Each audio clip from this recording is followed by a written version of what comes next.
Perhatikan slide-nya. Assalamualaikum warahmatullahi wabarakatuh. Pada pertemuan ini kita akan membahas lanjutan dari yang pertama, menentukan topik penelitian sudah kita pelajari. Yang kedua, bab 1 pendahuluan sudah kita pelajari. Yang ketiga ini adalah bab 2-nya landasan teori. Nah, dalam kajian pembahasan teoritisnya, yang pertama itu kita harus memahami bagaimana membuat atau memasukkan teori-teori yang relevan, yang bersesuaian dengan penelitian Anda. Yang pertama itu pendahuluan dan latar belakang.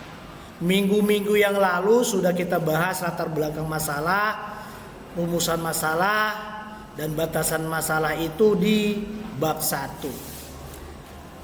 Pendahuluannya yaitu landasan teori merupakan komponen penting dalam penelitian ilmiah yang memberikan pemahaman tentang dasar konseptual dan teoritis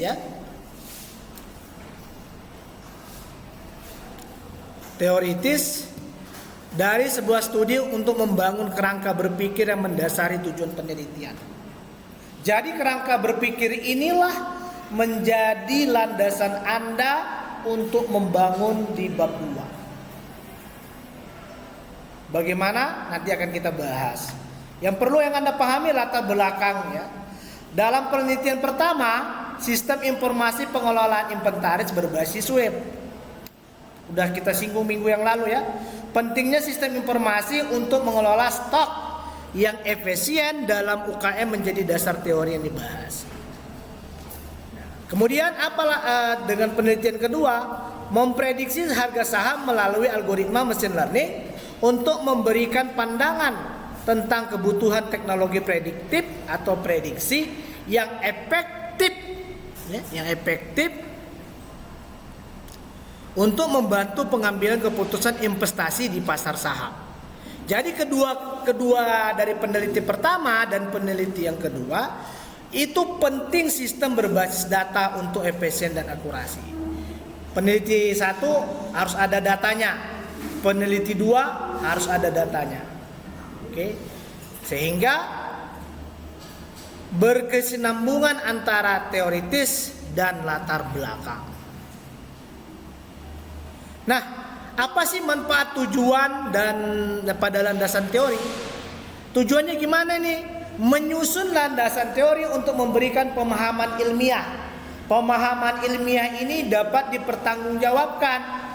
Ya, apa saja alat dan metode yang sesuai dengan penelitian Anda. Landasan teori juga menjelaskan mengapa metode tertentu dipilih. Yang pertama Anda gunakan contohnya RPL kan, rekayasa perangkat lunak atau software engineering, yaitu menggunakan ego development dalam sistem informasi, perancangan sistem informasi. Dan yang kedua menggunakan neural network dalam prediksi saham. Jadi perlu adanya landasan teori mengapa metode yang Anda pilih. Metodenya harus muncul. Makanya saya bertanya pada Anda menggunakan metode apa?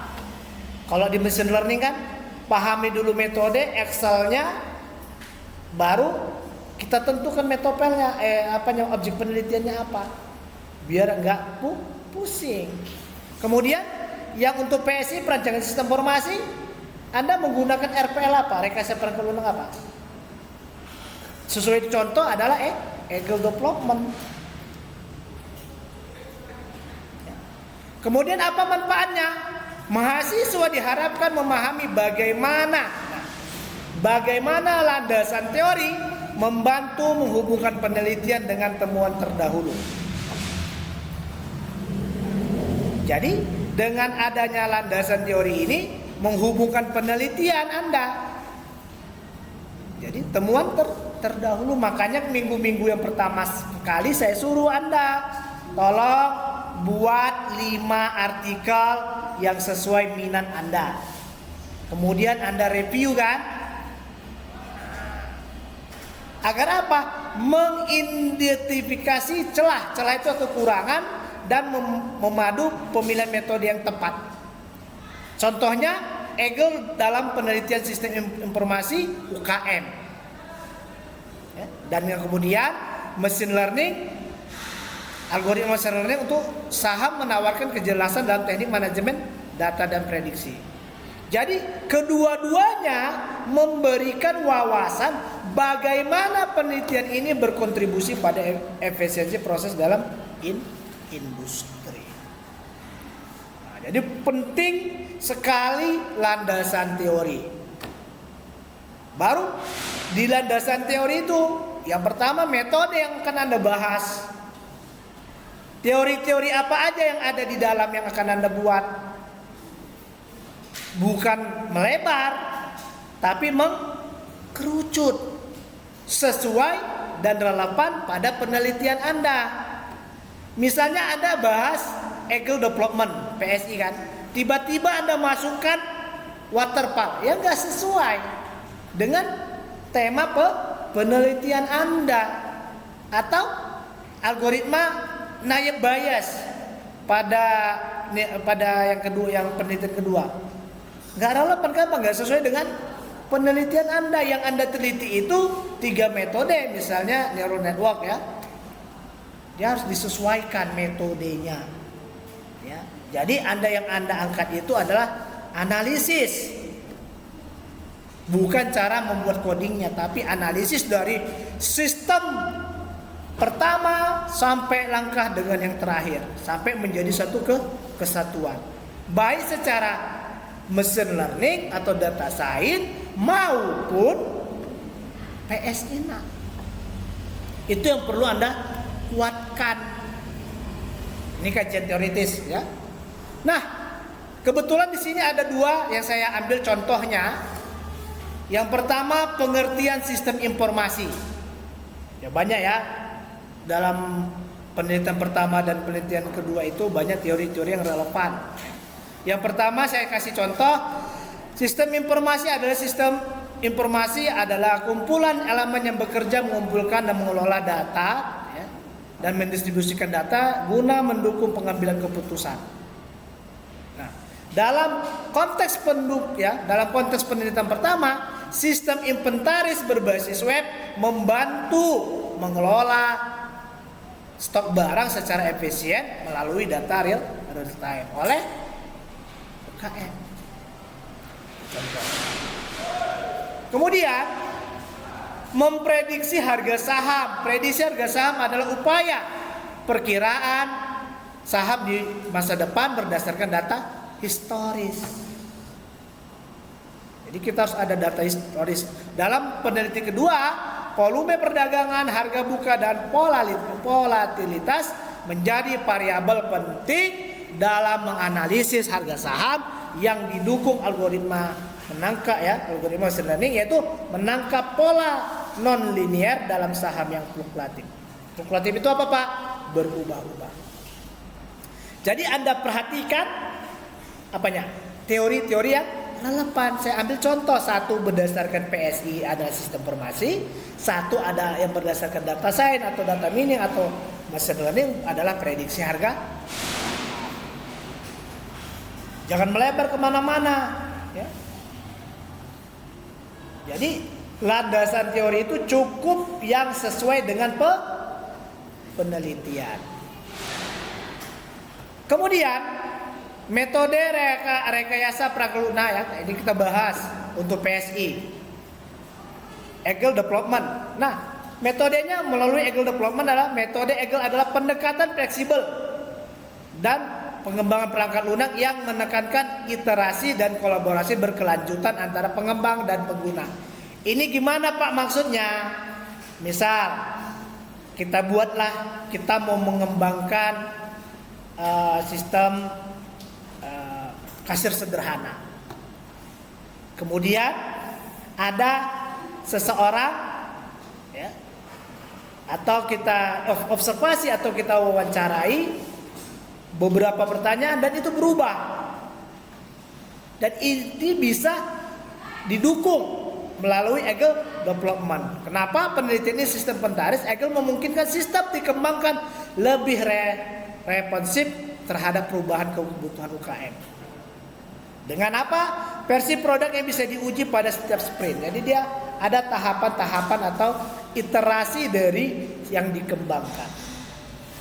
Makanya perlu adanya rekayasa perangkat lunak ketika Anda mengangkat metode perancangan sistem informasi. Nah, bagaimana relevansi dalam penelitian ini adalah pendekatan Agile memungkinkan pengembangan fitur yang sesuai dengan kebutuhan nyata, mengatasi keterbatasan metode tradisional, contohnya waterfall yang cenderung kaku. Jadi dari atas ke bawah, ya, namanya waterfall air terjun. Dia harus melalui tahapan-tahapan. Nah, ini waterfall ini cocoknya apa? Yang baru pertama kali dibuat, masih manual, belum ada fundamental di dalamnya. Masih pertama kali buat perancangan. Contoh, sebut aja kedai yang di depan, kan itu kan masih manual kita anggap ya.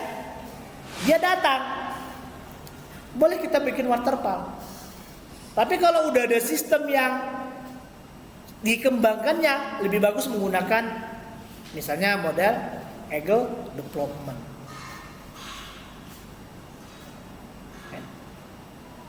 Kenapa?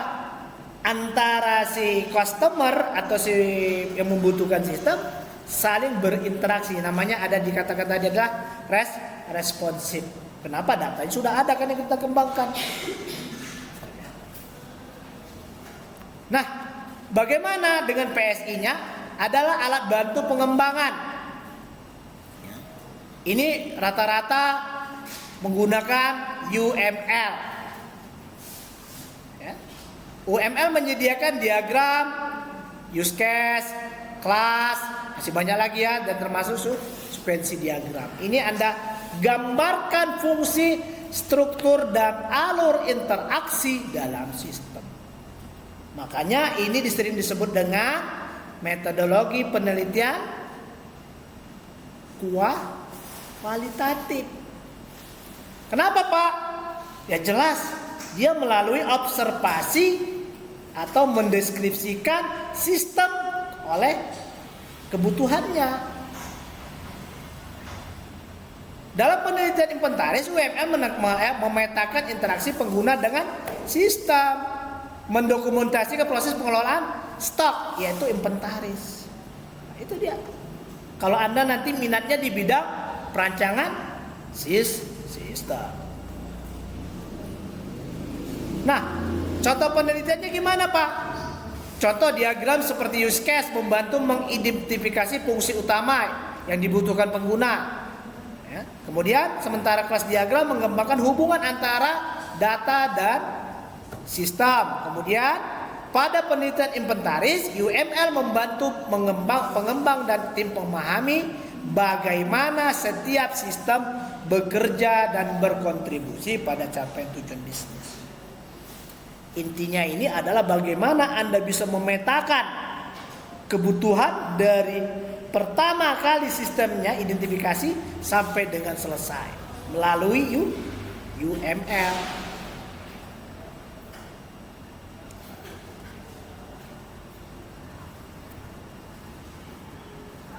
Bagaimana dengan data science atau data mining, ya, atau machine learning? Contohnya ya, algoritma digunakan, kebetulan kita menerapkan 3 algoritma: run neural network, random forest, dan XGBoost. 3. Nah, harapan saya kalau Anda analisis penelitian baik data mining maupun nanti machine learning dan sejenisnya, usahakan mengawinkan 2 metode. Ya. Jangan pusing-pusing kali. Kan ada kata kunci saya, usahakan mengawinkan 2 metode. Agar apa? Ada celah kebaruan atau celah penelitian terdahulu dengan penelitian Anda. Contoh, kayak tadi baru konsultasi sama saya, Pak, saya menggunakan a priori. Udah baca artikelnya belum? Nah, contohnya kemarin kan ada 5 kan saya suruh kan? Dibaca nak, belum terlambat. Misalnya a priori dengan Edgrow. A priori, yang penting carikan pasangan dia. Makanya suruh minta 5. Biar ada apa? Wawasan apa yang bisa Anda buat dengan judul Anda. Makanya kita belajar dari yang sudah ada, nggak menciptakan kita nak, menambahkan atau mengembangkan penelitian-penelitian terdahulu yang kurang kepada penelitian yang kita. Itulah yang namanya kelebihan penelitian kita. Nah, itu yang maksudnya ya. Contohnya ya, setiap algoritma memiliki keunggulan unik. Contoh, neural network mengidentifikasi pola kompleks, random forest memberikan stabilitas, dan XGBoost memaksimalkan akurasi prediksi. Kemudian, dalam algoritma machine learning atau data mining nantinya, khususnya prediksi saham, bagaimana analisis dalam penelitian? Algoritma dipilih karena apa? Kemampuannya menangani data saham yang kompleks dan tidak beraturan. Kalau bahasa mesin learningnya unstruktur atau unsupervised learning. Dia tidak data terstruktur. Mahasiswa dapat memahami bagaimana setiap algoritma memberikan kontribusi pada keakuratan prediksi harga saham. Agar apa? Membantu investor dalam membuat keputusan berbasis data.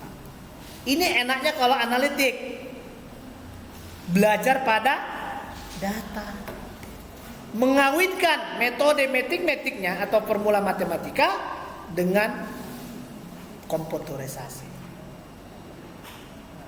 Memang butuh pemahaman yang kuat dan jeli dalam matematikanya. Nah, makanya saya bilang berkali-kali, apalagi bimbingan saya, wajib Anda pahami dulu metodenya, baru jumpai saya. Ada nggak saya persulit? Nggak ada. Nggak sulit saya. Jadi dosen pembimbing saya nggak sulit, tapi paham dulu.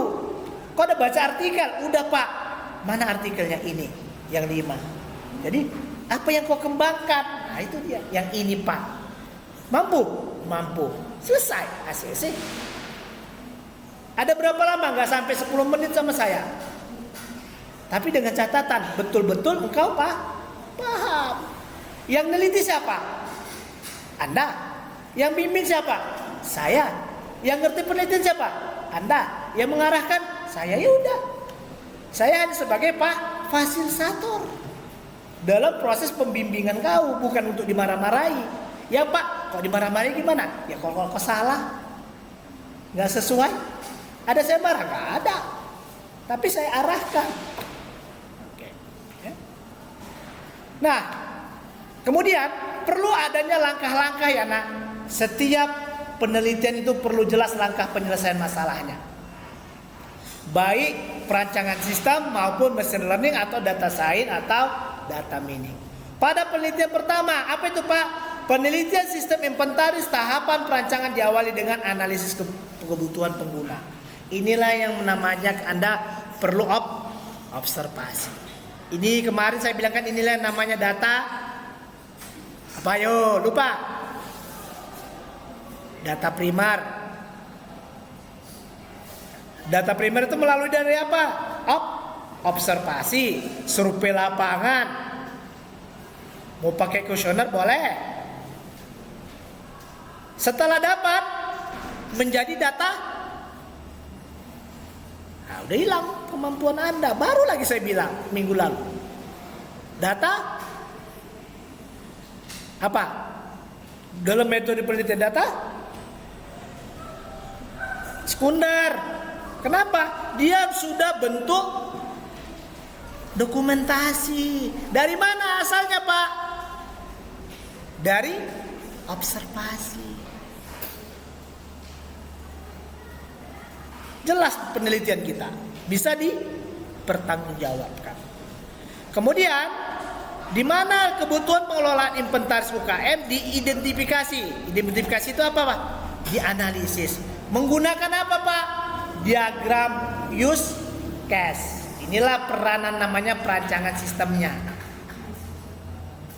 RPL-nya sebagai payungnya.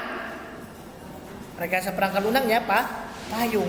Di dalam payung itu Anda kembangkan. Contohnya, payungnya bisa 2 double bolak-balik kan? Nah, itu kan pengembangan namanya. Atau payungnya bisa tarik turun. Atau payungnya bisa pakai kipas. Itu adalah mengembangkannya. Payungnya apa? RPL-nya, nak. Yang mengembangkan sistemnya apa? UML-nya. Selanjutnya dilakukan desain sistem yang memetakan alur kerja dan hubungan data melalui kelas diagram dan activity diagram.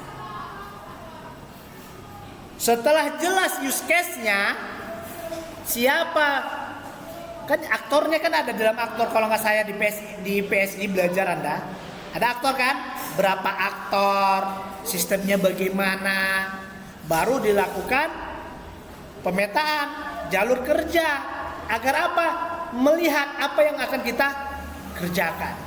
Nah, kemudian tahapan implementasi dilakukan menggunakan bahasa pemrograman PHP. Nah, biasanya bahasa pemrograman web itu PHP dan dikembangkan sekarang menggunakan misalnya framework Laravel boleh, Codenector boleh, Flux boleh, dan masih banyak framework yang lain-lainnya yang familiar dengan Anda. Saya nggak patokan mau pakai Codenector boleh, mau menggunakan Laravel boleh, atau menggunakan PHP natif boleh, PHP biasa. Selama Anda memahami proses membangunnya sebuah sistem. Nah, selanjutnya perlu adanya pengujian sistem. Nah, black box testing. Agar apa? Memastikan semua fungsi berjalan sesuai dengan harapan. Jadi ketika Anda bangun nanti sebuah aplikasi, wajib diuji coba. Penguji cobanya menggunakan di sini dibahas adalah black box testing.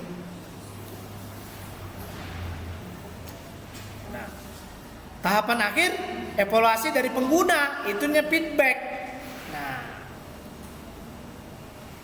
setelah jadi sistem ini atau prototipenya Anda balik ke usernya atau demo program bahasanya. Sesuai dan atau relevansi enggak yang dikembangkan. Nah, pada penelitian kedua memprediksi harga saham. Langkah pertama adalah mengumpulkan data dan pemrosesan data saham seperti volume perdagangan, harga buka, dan volatilitas. Ya. Setelah data diproses, maka sistem dilatih. Nah, ada latihannya. Ingat, mesin learning itu sebenarnya mesin yang diajarkan sebuah pengetahuan.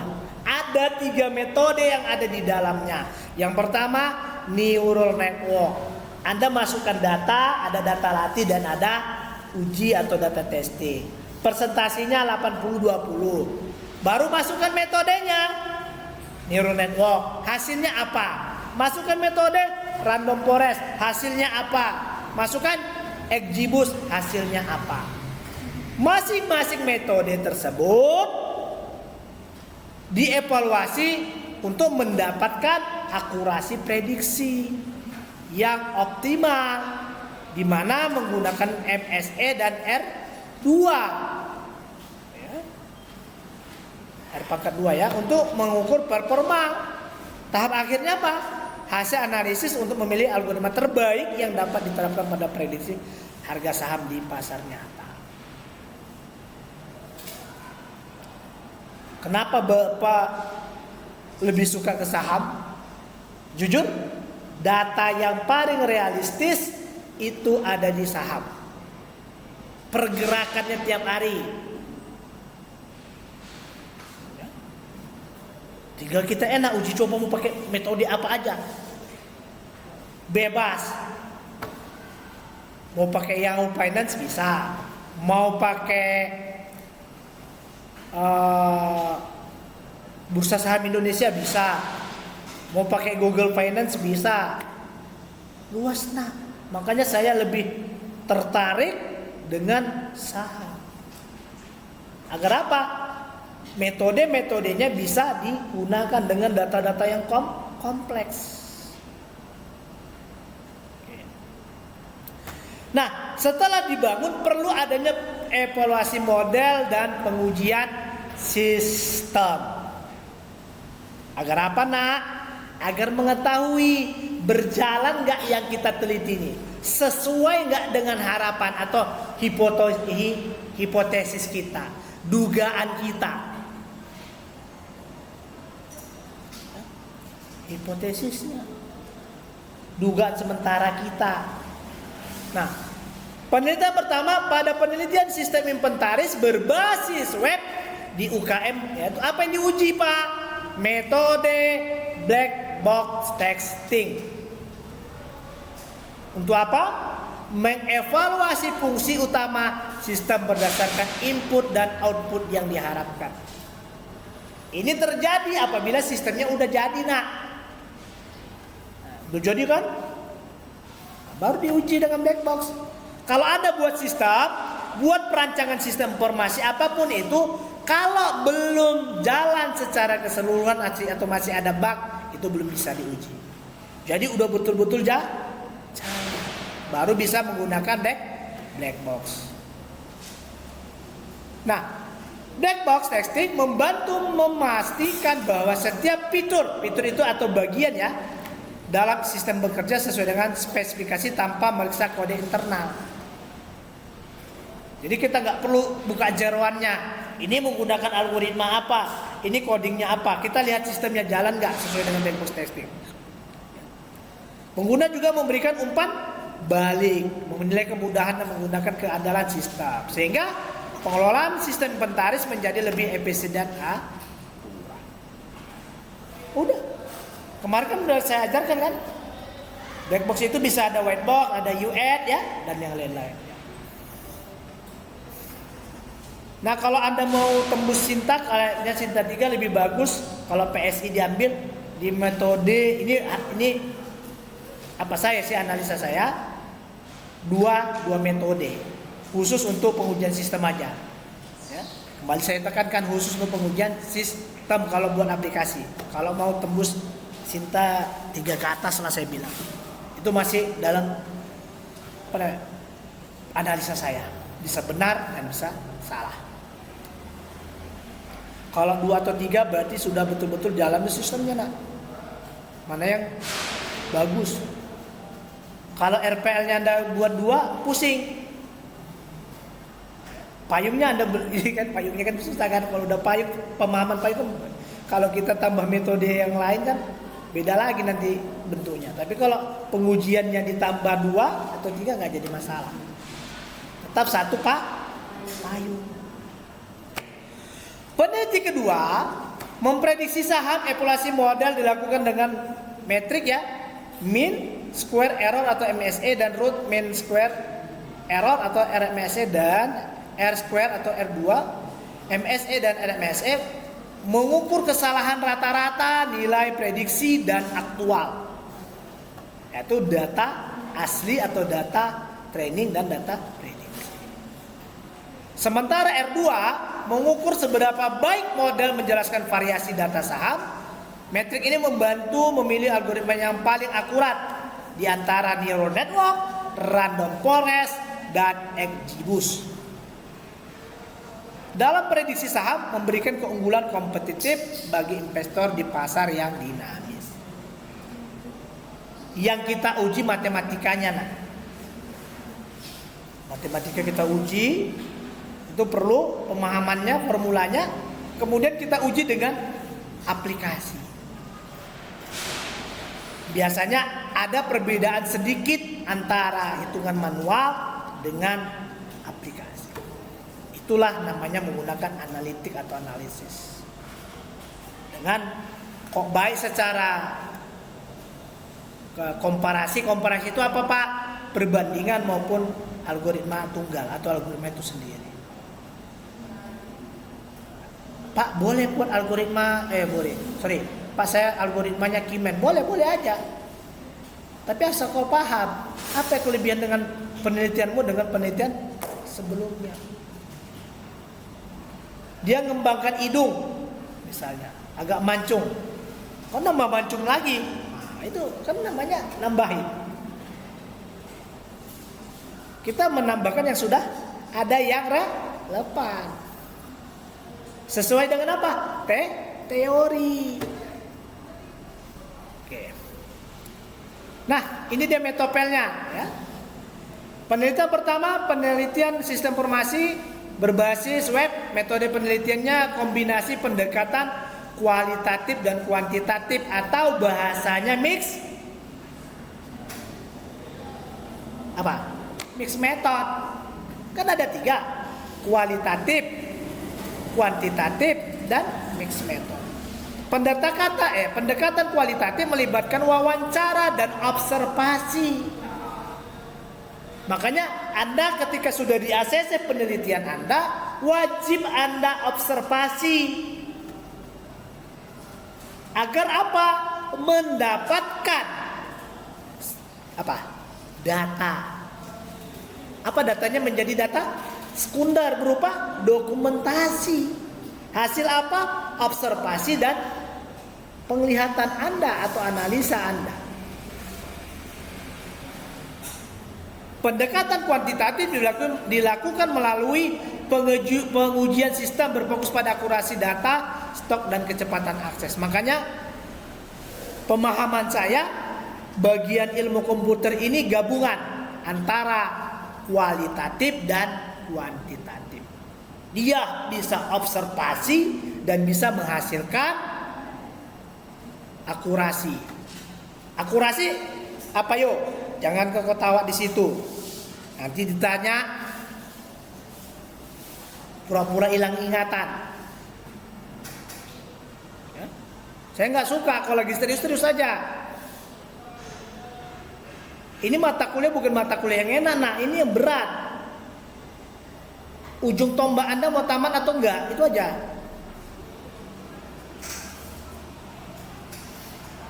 Saya berusaha semampu saya menjelaskan secara detail, Anda cengengesan di belakang. Apa gunanya? Lebih bagus sama saya 5 orang aja, saya aja nggak masalah. Anda mau tamat kan? Punya target kan?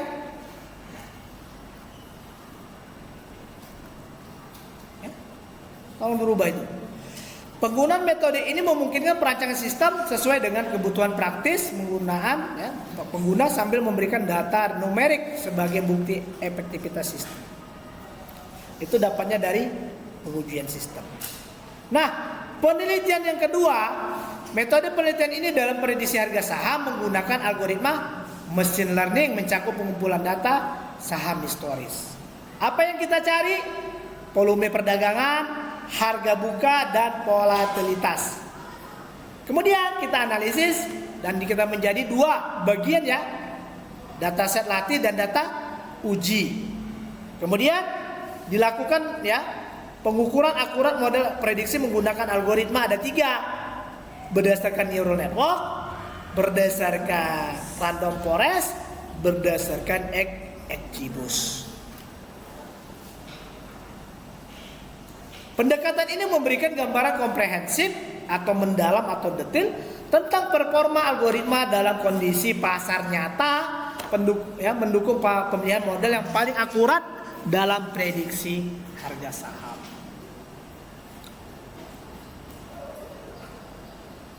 Nah, ini dia penelitian terdahulu. Makanya saya kemarin awal-awal sekali sama Anda, saya minta 5 judul yang sesuai dengan penelitian Anda. Kalau mau Anda perbaiki, tambah lagi pengetahuannya. Apa itu Pak? 5 judul sesuai dengan metode yang Anda angkat. Misalnya Eagle, Anda cari Eagle. Network neural network ya neural network. Nah, gitu deh. Cari di keywordnya pasangannya apa, algoritma, epigrow atau neural network, night bias untuk klasifikasi dan sejenisnya. Jadi agar apa? Ada kelebihan dari penelitian Anda. Oke. Kemudian penelitian yang kedua ini, ya, penelitian ini mengungkap bahwa algoritma seperti random forest memberikan hasil prediksi yang stabil pada data yang fluktuatif. Fluktuatif itu tidak stabil ya. Kemudian relevansi studi ini terletak pada penggunaan algoritma machine learning untuk meningkatkan akurasi prediksi saham. Nah, dalam machine learning atau data mining, sepemahaman saya yang pertama prediksi, klasifikasi, clustering. Memprediksi, apa yang mau Anda prediksi? Mau mengklasifikasi, apa yang Anda klasifikasi? Cluster, pelompokan, apa yang mau Anda kelompokkan? Itu dulu yang mau Anda pahami. Setelah Anda paham, baru Anda pikirkan, oh, saya memprediksi pasar saham. Metode apa yang relevan? Anda baca algoritma, cari melalui jurnal-jurnal atau artikel ilmiah, algoritma yang pernah diteliti orang. Kemudian baru Anda buat untuk Anda. Sesuai dengan apa? Kemampuan Anda atau objek penelitian Anda. Oke. Nah, perlu adanya kerangka kerja penelitian ya nak, nanti di bab 2 ada kerangka habis penelitian terdahulu, itu tergantung dosennya. Nanti saya tunjukkan. Baru kalau saya ada 5, ada 3, setidak-tidaknya 3 penelitian terdahulu. Supaya enak ambil di tahun 2024. Paling tidak 2022 atau 2023. 3 tahun terakhir. Sebaik-baiknya 2024, sebaik-baiknya. Oke? Kerangka kerjanya gimana pada penelitian pertama, Pak? Nah, kerangka kerja penelitian pertama untuk inventaris berbasis web di UKM dimulai dengan analisis kebutuhan. Kembali pada tadi kan, melalui wawancara, observasi. Ini udah masuk metopelnya. Ya, setelah kebutuhan identifikasi, langkah berikutnya Anda rancang menggunakan apa? UML. Untuk apa? Memetakan alur kerja. Kemudian sistem dikembangkan dengan apa? Metode eGROW. Inilah payungnya. Yang di UML itu sebagai rancangnya.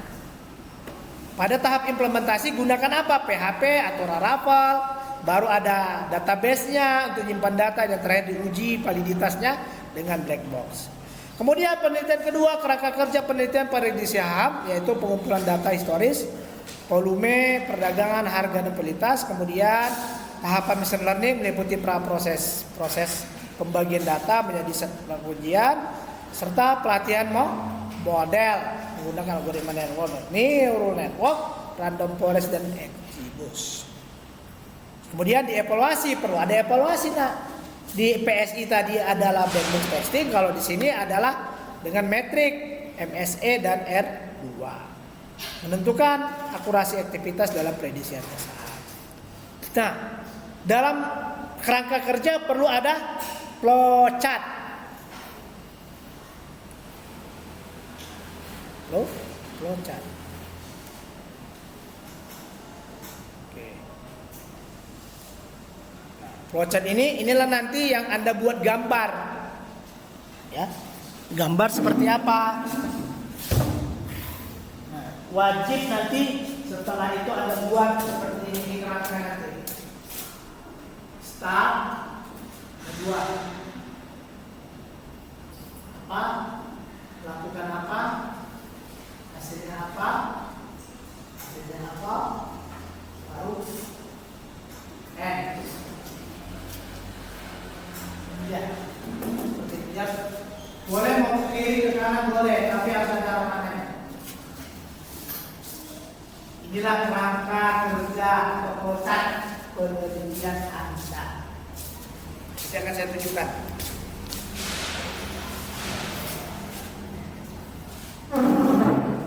Oke. Kemudian hasil dan analisa penelitian. Nah, ini nanti bab 3-nya analisa dan perancangan. Kalau dia bab 4 baru hasil.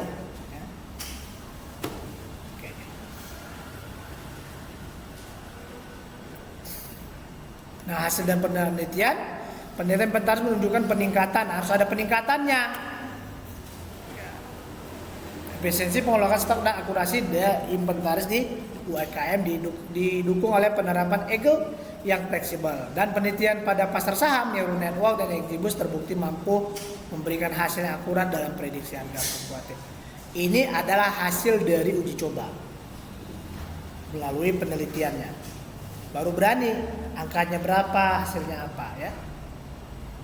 Analisis, mahasiswa dapat melihat bagaimana EGL dapat dalam sistem Pentaris memastikan adaptabilitas sistem terhadap perubahan, sementara machine learning memberikan solusi praktis untuk prediksi saham yang kompleks. Hasil penelitian menunjukkan relevansi metode dan teknologi yang dipilih untuk mencapai tujuan operasional yang spesifik. Itu harapan untuk bab 4, Selesai.